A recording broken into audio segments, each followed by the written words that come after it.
Hello everyone. सो आज हम लोग देखेंगे what is open interest. So open interest को अगर मैं देखने जाऊँ तो बहुत फ्रीक्वेंटली क्वेश्चंस आते हैं, सर ओपन इंटरेस्ट क्या होता है, फ्यूचर्स का ओपन इंटरेस्ट क्या होता है, ऑप्शंस का ओपन इंटरेस्ट क्या होता है। तो these are the two different things. Okay, धीरे धीरे हम लोग वो सारी चीजें कवर करेंगे। लेकिन अगर मैं देखने जाऊँ तो what does open interest indicate? So open interest indicates the kind of participation in that particular futures and options and also the number of open positions in the financial instrument। मतलब ये आपको क्या बता रहा है कि total number of open contract. Suppose एक buyer है, अगर वो बाय करता है तो सामने कोई एक सेलर चाहिए, तो अगर बायर सेलर के पास जा गया और इनिशिएट किया द ट्रेड, मतलब मेरा नंबर ऑफ ओपन कॉन्ट्रैक्ट्स कितना है? 1। अगर सपोज वो बायर ने पोजीशन सेल कर दी, तभी क्या हुआ? मेरा ओपन इंटरेस्ट 0 हो गया। So number of open contracts उस समय कहूंगा total number of open interest. Okay, now secondly अगर आप इस पे देखोगे तो second most of the question बहुत जन पूछते हैं जो है वो how do you find the open interest of the stock. So open interest of NSA stock futures can be found using the built up tool of concept. So built up there is one tool जो आपको help करेगा कि stock का open interest क्या है, मतलब उसका price भी बढ़ रहा है, ओपन इंटरेस्ट बढ़ रहा है, तो जनरली क्या है वो आपको फिगर आउट करने में हेल्प करेगा। तो ये जो टूल है ये अगर आप देखोगे यहाँ पे बिल्टअप पे, तो ये स्टॉक्स का जनरली ओपन इंटरेस्ट कितना बढ़ रहा है कितना गिर रहा है ये आपको बता देगा यहाँ पे। ओके, इनसी जो भी स्टॉक्स लॉन्ग में है शॉर्ट में वो सारी चीजें यहाँ पे बता देगा।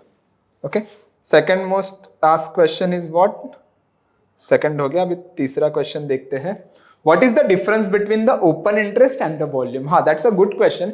देखो ओपन इंटरेस्ट क्या होता है, नंबर ऑफ ओपन कॉन्ट्रैक्ट्स, और वॉल्यूम क्या है कि उसमें कितने ट्रेड्स हुए हैं। जनरली अगर मैं इसे बताने जाऊं, लेट्स सी एक बायर एक सेलर है, दोनों ने कॉन्ट्रैक्ट किया, तो मेरा ओपन इंटरेस्ट हो गया 1, मेरा वॉल्यूम हो गया 1। अभी मेरा ओपन इंटरेस्ट है चालू है, वॉल्यूम भी 1 है।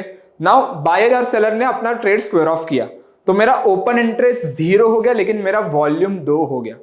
तो वॉल्यूम देखो हमेशा ना कभी गिरता नहीं है, वॉल्यूम हमेशा बढ़ता है। ये एक कैरेक्टरिस्टिक याद रखना, ओपन इंटरेस्ट बढ़ता है और गिरता भी है। Okay, so number of trades जो उसमें हो रहे हैं वो वॉल्यूम है, और ओपन इंटरेस्ट बता रहे हैं आपको कि कितने कॉन्ट्रैक्ट्स ओपन है, that is the thing. Okay, what is the open interest in futures?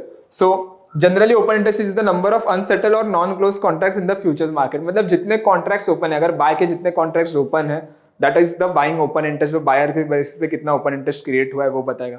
अगर सेलर का एग्रेशन ज्यादा रहेगा तो सेलर के ऊपर से कितना ओपन इंटरेस्ट है वो बता देगा। Okay, so different different concept है। इसके बाद धीरे धीरे लॉन्ग बिल्टअप भी होता है, शॉर्ट बिल्टअप भी होता है, लॉन्ग अनवाइंडिंग भी होता है, शॉर्ट कवरिंग भी होता है। तो ओपन इंटरेस्ट को ना जनरली हम लोग प्राइस के साथ पेयर करेंगे।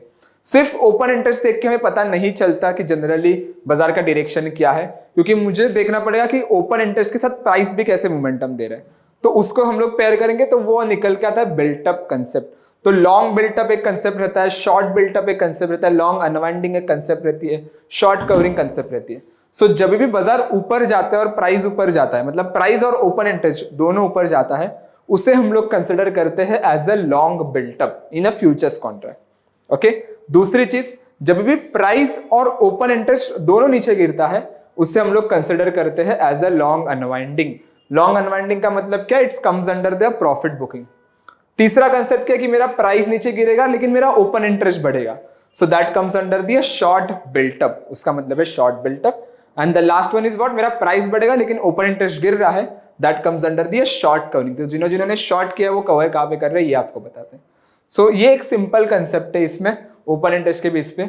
अगर आपको इसके बारे में और इन डिटेल जानना है तो नीचे सारी चीजें इन मेंशन करके रखिए। कुछ भी डाउट है पढ़ के रखो एक बार, क्योंकि छोटे मोटे डाउट्स आपके वहां पे क्लियर हो जाएंगे। Okay, thank you so much everyone.